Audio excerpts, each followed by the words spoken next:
Compound interest கூட்டு வட்டி. கூட்டு வட்டினா ஒன்றும் இல்லைங்க, அப்படி வட்டிக்கு வட்டி, வட்டிக்கு ஒரு குட்டி, அதுதான் கூட்டு வட்டி. இது வந்துட்டு இயர்லி ஒன்ஸும் கால்குலேட் பண்ணுவாங்க, ஹாஃப் இயர்ஸ்க்கு ஒன்ஸும் கால்குலேட் பண்ணுவாங்க, குவார்டர்லி அதாவது வந்துட்டு ஆண்டுக்கு ஒரு முறை வட்டி கால்குலேட் பண்ணுவாங்க. ஆண்டுக்கு ஒரு முறை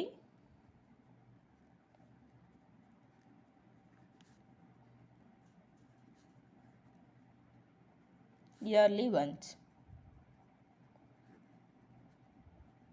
தென் அரையாண்டுக்கு ஒரு முறை, ஹாஃப்னா அரையாண்டு, ஓகேவா, அரையாண்டுக்கு ஒரு முறை, அதாவது ஹாஃப் இயருக்கு ஒன்ஸ். தென் காலாண்டுக்கு ஒரு முறை, காலாண்டுக்குன்னா 3 மாதத்துக்கு ஒரு முறைன்னு சொல்லுவோம், கால்னா தானே வரும், ஆண்டுக்கு இல்லை மாதத்துக்கு, சாரி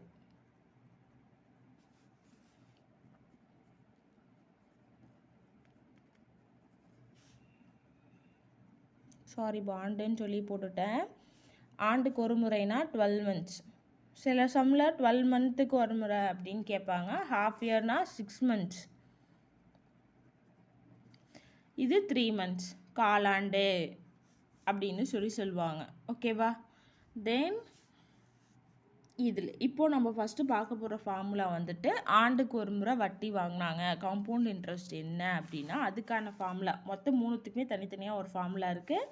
நம்ம இன்றைக்கி ஆண்டுக்கு ஒரு முறை இயர்லி ஒன்ஸுக்கான காம்பவுண்ட் இன்ட்ரெஸ்ட் ஃபார்முலா என்ன அப்படின்னு சொல்லி நம்ம பார்க்கலாம், ஓகேவா. இயர்லி ஒன்ஸுக்கான காம்பவுண்ட் இன்ட்ரெஸ்ட் ஃபார்முலா என்னென்னா A = P × 1 + R/100 the whole power n. ஏன்னா அமௌண்ட்டு நான் மொத்தமாக எடுத்துகிட்டு போய் எவ்வளோ கொடுக்குறேன் அப்படின்ற அமௌண்ட்டு. பீனா வந்துட்டு என்னன்னு சொல்லுவோம், தொகைன்னு கூட சொல்லுவாங்க.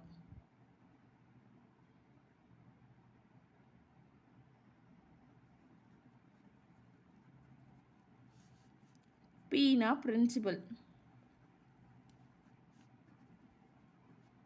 அசல்.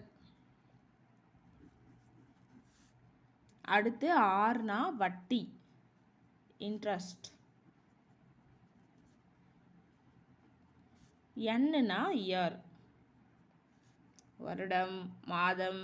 இது வருடம், இயர்லி ஒன்ஸுன்றதுனால வருடம், ஓகேவா.